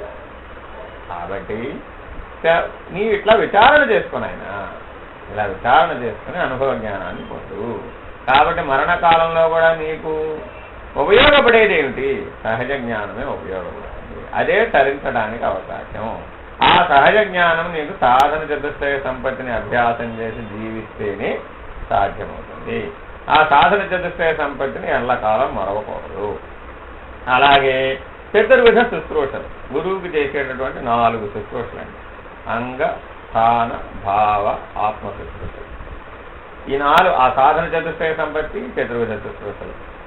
ఆ 4 నిజ జీవితంలో ఎవడైతే త్రికరణ శుద్ధిగా పాటిస్తాడో వాడికి ముక్తి సిద్ధము. వాడేం చదవక్కర్లా, ఏం వాడికి పాండిత్యం అవసరంలే, సంస్కృత భాష అవసరంలే, తెలుగు భాష కూడా రానివాడు ఉన్నారండి. భూసం వెంకయ్య గారు మీకు కావాలంటే చూపెడతాం. చల్లపల్లి దగ్గర భూసం వెంకయ్య గారు ఉండేవాడు. ఆయన నిరక్షర కుక్షి, ఆయన సద్గురు, మహానుభావుడు అనమాట. ఆయన ఫోటో అక్కడ ఆశ్రమంలో ఉంటుంది, బళ్ళ సుబ్రహ్మణ్య గారి ఆశ్రమంలో. ఆయనకి ఏం రాదండి, అక్షర జ్ఞానం లేదు. అంతా వేలుముద్రే. తాలి పని చేసుకునేవాడు భూస్తం వెంకయ్య గారు, ఏం లేదు, అలా సహజ జ్ఞానం సిద్ధించింది. ఆయన వాళ్ళు పాటించే ఇది ఈ 4 నాయన సాధన చతుష్టయ సంపత్తి అంటే ఇదిగో ఇది, ఇలా ఈ 4 సంపదల్ని జాగ్రత్తగా గుర్తుపెట్టుకో, వీటిని సాధించి నిజ జీవితంలో 4 శుశ్రూషలు, గురువుకి 4 శుశ్రూషలు చెయ్యి. ఏమిటవి? అంగ స్థాన భావ ఆత్మ శుశ్రూషలు. అంగ శుశ్రూష అంటే దీంట్లో బాహ్యార్థాలు అంతరార్థాలు 2 ఉంటాయి. అంగ శుశ్రూష అంటే గురువు గారి శరీరానికి సేవ చేయమని, కానీ అది కాదండి. గురువు శరీరము నా శరీరము వేరుగా లేవు, 2 ఒకటే అనే భావనలో నిలిపి ఉండు. నీ శరీరం మీద నీళ్లు పోస్తున్నావు, ఇప్పుడు ఎవరికి అభిషేకం చేస్తున్నావు? గురువు గారి. నువ్వు భోజనం చేస్తున్నావు, ఎవరికి ఆహారం పెడుతున్నావు? గురువు గారి. ప్రతిదీ ఈ శరీరంతో చేసే ప్రతి పనిని, ప్రతి భావాన్ని, ప్రతి ఆలోచనని ఈ గురువు యొక్క దృష్టిలో ఉండి చేయి, అప్పుడు అంగ శుశ్రూష. అదే శుశ్రూష. అంతేగాని నీ కాళ్ళు నొక్కడాలు, నీ చేతులు నొక్కడాలు, నీ కంఠం నొక్కడాలు ఆయనకి ఏం అవసరం లేదు. అర్థమైందండి? ఇవన్నీ అధిగమించేసిన వాడు ఆయన. అంతేగాని నువ్వు ఆయన కాళ్ళ మీద పడినంత మాత్రం ఆయన గురిగేది లేదు, ఆయన కాళ్ళ మట్టి నీకు అంటాం తప్ప ప్రయోజనం లేదు. అది అవసరమైన వాళ్ళకి చెప్తాం, ఎందుకంటే బాగా అహంకారం ఉన్నటువంటి వాళ్ళు పడితేనే కానీ, ఆ కాళ్ళ మీద పడితే కానీ, తల బాదుకుంటే కానీ పోనప్పుడు చెప్తాం. అయినా కూడా మా పద్ధతి అది కాదు, వాళ్ళ సహజ జ్ఞాన పద్ధతిలో కేవలం ఇహంతో పని లేకుండా నీవు సహజంగా జ్ఞానస్వరూపుడు అని నీతో కలిసి ఉండి, నీతో సమంగా ఉండి బోధించడమే మా పద్ధతి. ఎందుకనిట ఒకటి గుర్తుపెట్టుకోండి, గోష్ఠి, ఇప్పుడు మనం మాట్లాడుకున్నదంతా కూడా ఇదంతా గోష్ఠి అంటే పూర్తి స్వేచ్ఛ ఉన్నది ఎవరికైనా సరే. నాకే కాదు, మేము కూడా మాట్లాడడానికి పూర్తి స్వేచ్ఛ ఉన్నది. ఎప్పుడైనా గుర్తుపెట్టుకోండి, శ్రీకృష్ణుడు ఉద్ధవుడికి ఏమిడవుతాడు? గురువా, శిష్యుడా, మిత్రుడా? మిత్రుడు కదా. కుచేరుడు అంటే ఉద్ధవుడు అండి, మిత్రుడు, ప్రాణమిత్రుడు అండి. కాబట్టి పరమాత్మ ఓపికలు ఎలా ఉన్నారు? ఏమైనా ఎడ ఉందా వాళ్ళకి? లేదు కదా. అలాగా గురు శిష్యులు కలిసి ఉండాలి. ఆయన నేను గురువుననే అహం అతనికి పనికిరాదు, నేను శిష్యుడనే న్యూనతాభావం నీకు పనికిరాదు. అమ్మో నేను శిష్యుడిని, నేను దూరంగా ఉండాలి, నేను భయం అనుకోమాక. గురువుతో మమేకంగా కలిసి జీవించు. ఉన్నతమైనటువంటి వాటితో కలిసి జీవిస్తే నీకు ఉన్నతమైన జీవితమే లభిస్తుంది, నీచమైన జీవితం లభించే అవకాశం లేదు. ఎందుకని? వాళ్ళ దగ్గర ఉన్న లక్షణమే అది. అర్థమైందండి? వాళ్ళు పతనం చెందరు, మరొకరిని పతనం చెందనివ్వరు. ఎందుకని? నీ జన్మ జన్మల యొక్క సంస్కార బలం, వాసనా బలం మొత్తాన్ని అధ్యయనం చేసినటువంటి సామర్థ్యం ఉన్నటువంటి వ్యక్తులు వాళ్ళు. నువ్వేం చేస్తే బాగుపడతావో నీకు తెలియకపోవచ్చు, కానీ వాళ్ళకు తెలుసు. అర్థమైందండి? నీకెంత కష్టమైనా సరే, నీకు దుఃఖం వచ్చినా సరే వాళ్ళు చెబుతూనే ఉంటారు. ఎందుకని? ఆ దుఃఖం పోవాలి కదా మరి. కాబట్టి వాళ్ళని ఆశ్రయించాలి అంటే నీవు ఈ అంగ స్థాన భావ ఆత్మ శుశ్రూషలు చేయాలి. ఆయన స్థాన శుశ్రూష అంటే ఏంటి? స్థాన శుశ్రూష అంటే గురువు గారు కూర్చునే ధ్యాన మందిరం, పూజా మందిరం, ఆ గురువు గారి ఇల్లు అని బాహ్యార్థం. అంతరార్థం ఏమిటంటే గురువు సర్వవ్యాపి కదా, మరి ఎక్కడుంటాడు? సర్వవ్యాపకమైన వాడు నీ హృదయంలో ఉన్నాడు. కాబట్టి నీ హృదయం అంటే ఏమిటి? ప్రాణ మనోబుద్ధులు ఎక్కడైతే లీనమవుతున్నాయో అదే నీ హృదయం. ఎప్పుడైనా గుర్తుపెట్టుకోండి. నీ హృదయ స్థానం ఎక్కడా అని ఎవరైనా ప్రశ్న మిమ్మల్ని మీరు అడిగితే, నా హృదయం ఎక్కడా? ఎక్కడైతే ప్రాణ మనస్సులు లీనమవుతున్నాయో, ఆగిపోతున్నాయో అది నీ హృదయ స్థానం. ఇప్పుడు గాఢ నిద్రావస్థలో నీకు మనసు ఆగిపోతుందా లేదా? ఎక్కడ దాకా వచ్చావు? ఇప్పుడు ఎక్కడున్నావు? కంఠం వరకు వచ్చావు, ఇక్కడ వరకే వచ్చావు. అందుకే తల వాలిపోతుంది. నిద్రలో పోగానే ఏం వాలిపోయింది? తల వాలిపోయింది. అంటే కంఠస్థానం వరకే వచ్చావు, గుర్తుపెట్టుకోండి. కాబట్టి ప్రాణం, ఈ ప్రాణం కూడా హృదయ స్థానంలో లీనమైపోతుంది. నువ్వు దేనో ఒకదాన్ని ఆశ్రయించు, ప్రాణాన్నో మనస్సును. నీకేది సాధన అయితే అది దాన్ని ఆశ్రయించు. ఈ మనసు వెంబడిస్తూ పో, గమనిస్తూ పో. కొంతసేపు అయ్యేప్పటికి మనసు లేకుండా పోతుంది, కదలకుండా ఆగిపోతుంది. ఆ కదలకుండా, ఆలోచనలు లేకుండా, లేకుండా ఆగిపోయిన స్థానమే హృదయ స్థానము. అలాగే ప్రాణం మీద ఆధారపడి చేస్తానంటావా? ఆ ప్రాణాన్ని గమనిస్తూ పో, కొంతసేపు అయ్యేప్పటికి ప్రాణ చలనం ఆగిపోతుంది. ఆగిపోయిన స్థితి ఎక్కడైతే ఉందో అదే నీ హృదయ స్థానం అని భగవాన్ రమణుడు చక్కగా హృదయ స్థానం గురించి అందరికి అర్థమయ్యే భాషలో ఆయన 1-2 వాక్యాలు చెప్పారండి చక్కగా. అన్ని ఆయన ఉన్నది 40 శ్లోకాలు చెప్పారండి. చాలా ఇట్లా తెలుసుకో, నీకు అదే తెలుస్తుంది. ప్రాణాన్ని కానీ మనసుని కానీ ఏదో ఒకదాన్ని గమనించు. అది కొంత దూరం అయ్యేటప్పటికి వాటి చలనం ఆగిపోతుంది. నువ్వేమి నీ ప్రయత్నం అవసరంలా, నువ్వు గమనిస్తూ ఉంటే చాలు వాటి చలనం ఆగిపోతుంది. ఆ ఆగిపోయిన స్థానంలో నీకు తెలివి ఉంటుంది. ఆగిపోయిన స్థితిలో తెలివి ఉండాలి. మళ్ళీ నిద్రలో కూడా తెలివి కనపడకుండా పోతాయి, తెలివి లేకుండా పోతాయండి. నిద్రలో పోతే ప్రయోజనం లే. నీకు తెలివి ఉండాలి, వాటి చలనం ఆగిపోతుంది సహజంగా, ఏ ప్రయత్నం లేకుండా. తెలుస్తుంది. నిద్ర యొక్క ప్రభావం తగ్గిపోతే తెలుస్తుంది, సమూహమైన ప్రభావం తగ్గిపోతే తెలిసిపోతుంది. తగ్గిపోతుంది, అన్నీ తగ్గిపోతాయి. ఒకటి గుర్తుపెట్టుకోండి, నీ సప్రయత్నం అన్నంతవరకు ఎప్పటికీ తెలియదండి. నీ బయటే నువ్వు సరిగా తెలుసుకోలేకపోతున్నావు, నీ లోపల తెలుసుకుంటావు. ఈ శాస్త్రజ్ఞానంలో ఉన్నంతసేపు, ఈ మిడిమిడి జ్ఞానం ఉన్నంతసేపు ఇలాగే ప్రయత్నం చేస్తారు. నిన్ను మర్చిపో కాసేపు, భారం భగవంతుడి మీదే, గురువు మీదే.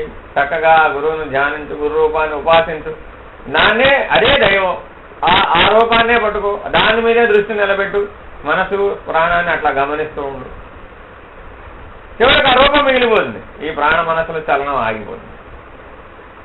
ఆ రూపం అట్లా మిగిలిపోతుందంటే ఏ కదలిక లేకుండా రూపం అట్లా మిగిలిపోతుంది, ప్రాణ మనస్సుల యొక్క చలనం ఆగిపోతుంది. కొంతకాలం అయ్యేప్పటికీ ఆ రూపం ఎగిరిపోతుంది, ఆ స్థానంలో ఆత్మసాక్షాత్కారం. అంతే, నీ హృదయంలోకి చేరితే నీకు ఆత్మసాక్షాత్కార జ్ఞానం కలుగుతుంది. అంతే, వేరే ఏమి లేదు. నీకు ఎందుకు కలగడం లేదయ్యా, నీ హృదయంలోకి నువ్వు చేరటం లేదయ్యా బాబు. ఎంతసేపు బయటే ఉంటున్నావు, ఎంతసేపు బయట ఉన్న ఇంద్రియాల్లోనే ప్రవర్తిస్తూ ఉన్నావు. కాబట్టి స్థాన శుశ్రూష అంటే ఏమిటంటే ఈ హృదయ స్థానం, దీన్ని చక్కగా తెలుసుకుని, దీన్ని చక్కగా బాగు చేయి, దీన్ని చక్కగా హృదయాన్ని బాగు చేయి, చిత్తశుద్ధిని కలిగి ఉండు. ఆ వృత్తి కలిగినప్పుడల్లా అయ్యో నాకు మళ్ళా ప్రియం కలిగిందే, మోహానికి దారితీస్తుందని గుర్తెరుగు, వైరాగ్య భావాన్ని కలిగి ఉండు. అర్థమైందండి? ప్రియం అంటే ఒకటి గుర్తుపెట్టుకోండి, మీకు అనుకూలమైనవే ప్రియం కాదు, మీకు వ్యతిరేకమైనవి కూడా ప్రియమే, అది కూడా అందులో భాగమే. అర్థమైందండి? అలాగా ఈ సత్యాన్ని తెలుసుకో. ఇదేమిటిది? స్థాన శుశ్రూష, అంగ స్థాన. భావ శుశ్రూష. భావం అంటే ఏమిటి? ఇప్పుడు నేనెవరిని? నేను ఫలానా అన్నపూర్ణ గారిని, నేను ఫలానా రామ కాదు. మీరెవరు? నేనెవరిని? నేను సత్శిష్యుడను. నేనెవరిని భావంలో? నేను సత్శిష్యుడను. ఆ సత్ అనేటువంటి జ్ఞానానికి శిష్యుడను, అసత్ అనే స్థితికి శిష్యుడను, సత్శిష్యుడను. అర్థమైందండి? ఇప్పుడు నేనెవరిని? నేను సత్శిష్యుడనని ఎవడైతే భావన చేస్తాడో వాడయ్యా భావ శుశ్రూష. గురువు కోరేది ఇదనమాట. అంతేగాని నీ పళ్ళు ఫలాలు, నీ అరటికెలను ఏం చేసుకుంటాడు ఆయన? అవన్నీ నీ దంతర్లు వస్త్రాలు ఏం ప్రయోజనం లేదు. ఉయ్యాలలు హంస తొలికాతల పోలు ఆయనకి ఎందుకు? అవన్నీ ఆయనకి ఏం ప్రయోజనం లేదు వాటితోటి. అర్థమైందండి? ఓ మామిడి పళ్ళ పుట్టిస్తే సంతోషించేవాడు కాదు. అర్థమైందండి? ఎలాంటి వాడట? హృదయమును మీరున్నాడయ్యా. మీ హృదయానికి చేరటమే తెలియని వాడివి, ఆయన హృదయ స్థితిని మీరు ఉన్నటువంటి వాడు. అర్థమైందండి? కాబట్టి భావ శుశ్రూష అంటే ఏమిటి? నేను సత్శిష్యుడను, ఆ సత్శిష్య స్థితిని కాపాడుకుంటాను, ఆ సత్శిష్య స్థితిని పోషించాలి. ఇప్పుడు ఎట్లా అయితే భార్య స్థితిని, భర్త స్థితిని, ఈ రకరకాల స్థితులు పోషిస్తున్నావే, ఉపాధ్యాయ స్థితిని, పాఠం చదువుకునే విద్యార్థి స్థితిని పోషిస్తున్నావు కదా, ఇవన్నీ పాత్రలే కదా. అట్లా ఏ పాత్రను పోషించాలంటే జీవితం మొత్తం మీద సత్శిష్యుడను అనే స్థితిని పోషించే ప్రయత్నం చేయి. అప్పుడు నీవు భావ శుశ్రూష చేసినట్టు. ఇక ఆత్మ శుశ్రూష. ఆత్మ శుశ్రూష అంటే ఏంటి? ఇదే ఆఖరి ఉన్నతమైనటువంటి శుశ్రూష అండి. ఇదే నవవిధ భక్తి మార్గాల్లో ఉన్నటువంటి చివరి సాధన, ఆత్మ నివేదన. అక్కడ కూడా చెప్తాడండి ఆత్మ నివేదన, 9వది అనమాట అది. అట్లాగే గురువుకి చేసేటువంటి ఉత్తమమైనటువంటి శుశ్రూష ఏమిటయా అంటే ఆత్మ శుశ్రూష. అంటే నా అంతరాత్మ, ఆ పరమాత్మ, ఆ గురు స్వరూపము రెండూ ఒక్కటే, నేను గురువు ఒక్కటే అనే స్థితిలో నిలచి ఉండటమే ఆత్మ శుశ్రూష. ఇలా ఎవడైతే తెలుసుకుంటాడో వాడికి ముక్తి సిద్ధము, వాడికి ఏ రకమైనటువంటి భేదము ఉండదు. కాబట్టి ఈ రకంగా ఎవరైతే ఆ సాధన చతుష్టయ సంపత్తి, నిత్యానిత్య వస్తు వివేకము, యశముత్రార్థ ఫలభోగ విరాగము, సమాధి షట్క సంపత్తి, ముముక్షత్వం, ఈ 4 ఉండాలి. ఈ 4 శుశ్రూషలు చేయాలి. ఆ 4 సంపాదించాలన్నా, ఈ 4 చెయ్యాలన్నా కీలకం ఎందులో ఉందయ్యా అంటే నిన్న కూడా చెప్పా, ఉపరతి తితిక్ష జీవితంలో జీవించాలి.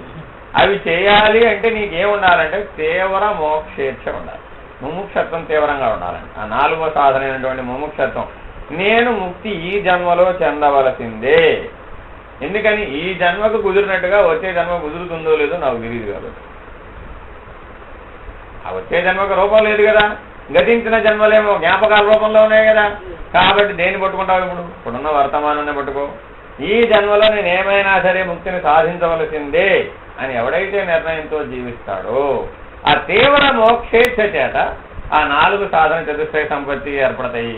ఈ 4 శుశ్రూషలు చేయగలుగుతారు. ఈ 4టికి ఆ 4టికి ఆధారం ఏమిటి అంటే ఆ తీవ్రమైనటువంటి మోక్ష. ఆ మోక్షంలో కోరిక ఉండాలి, మోక్ష ఇచ్ఛ. ఆ కోరిక ఉంటే తప్ప సాధ్యం కాదు. ఎవరికి మోక్ష సన్యాస యోగం మోక్షాన్ని కూడా త్యజించగలిగే అనుభవ స్థితి వచ్చినప్పుడు, నేను అందుకే ఇందాక చెప్పలేదా, పరమాత్మ స్థితి అనుభవం వచ్చేసిందండి. ఇప్పుడు జ్ఞానం ఎవరికి కావాలి? అక్కర్లేదు కదా. అనుభవ జ్ఞానం వచ్చి సహజంగా ముక్తుడుగా ఉన్నప్పుడు అతను ఏ పాఠం చదవాలి? ఏం చదవక్కర్లేదు. ఏ సాధన చేయాలి?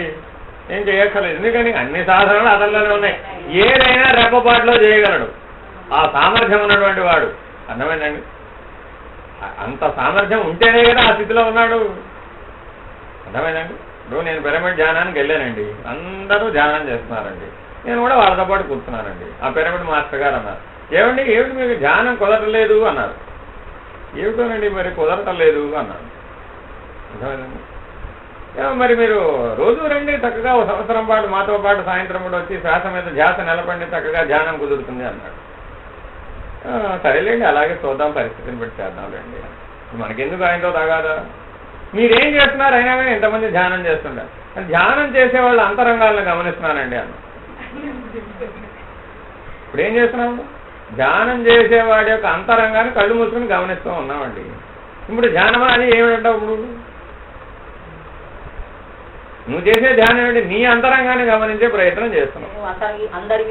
అక్కడ ఉన్న అంతమంది ధ్యానం చేస్తున్న అందరి అంతరంగాల్ని కళ్ళు మూసుకుని గమనిస్తున్నానండి. నేను చేసే ధ్యానం ఇది కాబట్టి నేను కళ్ళు మూసుకోవట్లేదండి, వాళ్ళలాగా నేను లేను, అంతే తేడా. ఇంతకు మించిన తేడా ఏం లేదు. ఈ గోలంతా ఆయనకు అర్థం కాలే. అదంతా నాకెందుకు కానీ మీరు రేపటి నుంచి వస్తారో రారో చెప్పండి. సరేలేండి, అలాగే వీలు కుదిరితే అలాగే వద్దాం, ఇప్పుడు అయిపోయింది, నష్టమేముంది.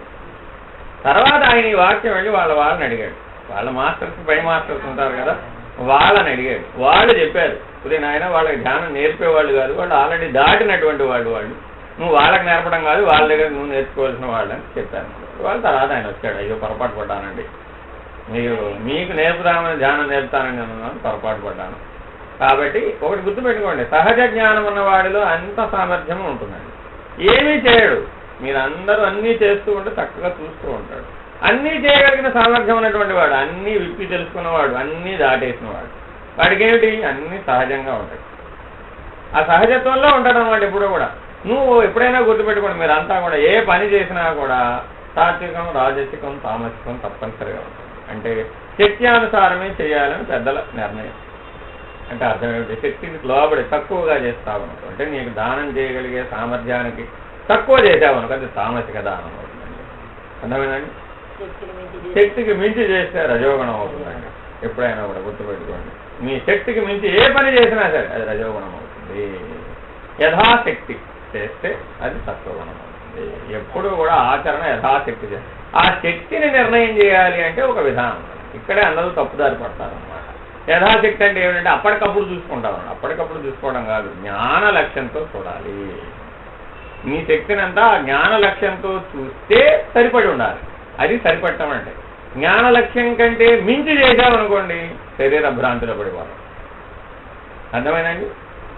జ్ఞాన లక్ష్యం కంటే మించి చేసినప్పుడు ఏం చేస్తావు? శక్తికి మించి చేస్తావు, నీ ప్రత్యేకత నిలుపుకోవడానికి చేస్తావు, అప్పుడు రజోగుణంతో చేస్తావు, అప్పుడు శరీర భ్రాంతిలో పడిపోతావు. కాదయ్యా, జ్ఞాన లక్ష్యం కంటే మించి తగ్గించుకున్నావు. ఇప్పుడు ఓ మించి చెప్పాక తగ్గించుకున్నావు, తగ్గించి లోపించి చేసావు, జ్ఞాన లక్ష్యంతో కాకుండా చేసావు, అజ్ఞాన లక్ష్యంతోనే చేసావు, అసలు లక్ష్యమే పోయింది. అప్పుడేమైంది? తమోగుణం, జగద్భ్రాంతిలోకి వచ్చేసావు. ఇది ఇంకా ప్రమాదం. శరీర భ్రాంతి అయినా పర్వాలా కొంతవరకు, ఎందుకంటే రజోగుణం తగ్గించవచ్చు, దాన్ని ఎలా అలా పరిణామం చెందవచ్చు. మొదటికేమో అసలు పడే జగద్భ్రాంతి, వంకాయ సత్యం అనమాట. ఇప్పుడు దాన్ని మాత్రం ఆయనకు వీలు కాదు, అది తమోగుణం. పదార్థ భ్రాంతిలో ఉంటాం అనమాట. కాబట్టి నీవు ఏదైనా ఆచరించేటప్పుడు ఈ మూడింటిని దృష్టిలో పెట్టుకోవాలి.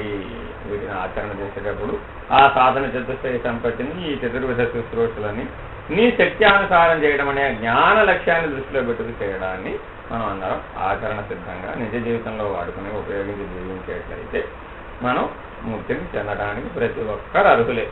ఇది సద్గురు కృప వల్లనే సాధ్యమవుతుంది. ఎప్పుడైనా గుర్తుపెట్టుకోండి, గురు కరుణా కటాక్షము లేక ముక్తి అసాధ్యం. ఒకటే గుర్తుపెట్టుకోండి. ఇది అనుభవవాక్యం అన్నమాట. ఎంతో మంది మహానుభావులు, ఆఖరికి వేదవ్యాసుడు సర్వము అన్ని వేదాలను విభజించినటువంటి వాడు, అష్టాదశ పురాణాలను విభజించినటువంటి వాడు ఇదే. అందుకే చివరికి చెప్తారండి, అందరికీ ఈ మాటలు చెప్పరు. ఏం చేశాడంటే చివరికి దేహ అవసాన దశ వచ్చేసినా కూడా ఆయనకు దుఃఖం విడవలేదండి.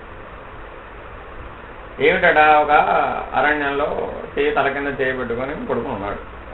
వటవృక్షం కింద పడుకుని ఉంటే ఆ దారంబడి ఎవరో మునికన్యలు వెళుతూ ఉన్నారు. ఓహో, ఎవరో మహానుభావుడు మహర్షి, ఈయన అన్నీ గడ్డం పెంచుకున్నాడు, చూడకపోతే చాలా కాలం నుంచి ఈయన 1000 సంవత్సరాలు వయసున్నట్టుంది, చాలా తపస్సులాగా ఉన్నాడే, కానీ తల కింద చేయి పెట్టుకుని నిద్రపోతున్నాడే, ఇంకా తల కింద చేయి పెట్టుకోవాలి, ఆ సుఖం మీద అపేక్ష ఉంది ఈయనకి అని అన్నారట మునికన్యలు. ఇది ఆయన విన్నాడు. ఈయన ఏం చేశాడట, మళ్ళీ ఆ మునికన్యలు ఎప్పుడు వస్తారో చూసి ఇప్పుడు తల కింద చేయి తీసేశాడు. తీసేయగానే వాళ్ళు, అయ్యో ఈయనకి సుఖాపేక్ష ఉందనుకున్నా, ఈయనకి అహం కూడా ఉంది, మనం అన్నామని చెప్పి తీసేశాడు, కానీ సుఖం మీద అపేక్ష పోయి కాదు కదా, మనకి చూపెట్టడం కోసమని తీసేశాడు కదా అన్నారు. అప్పుడు ఆయన జ్ఞానోదయమైనట. కాబట్టి శాస్త్రజ్ఞానమైనా మరొకటైనా ప్రతి అనుభవ జ్ఞానం, నేను చెప్పేది అదేనండి, నీ నిజ జీవిత జ్ఞానంలో ప్రతి మాట చేతలో సహజ జ్ఞానం ఎప్పుడూ ఉండాలి. అదే శాశ్వతం. అంతేగాని మరొకరి కోసం ఏదైనా చేస్తున్నావు అంటే అదంతా అహం యొక్క ప్రతిపాదన.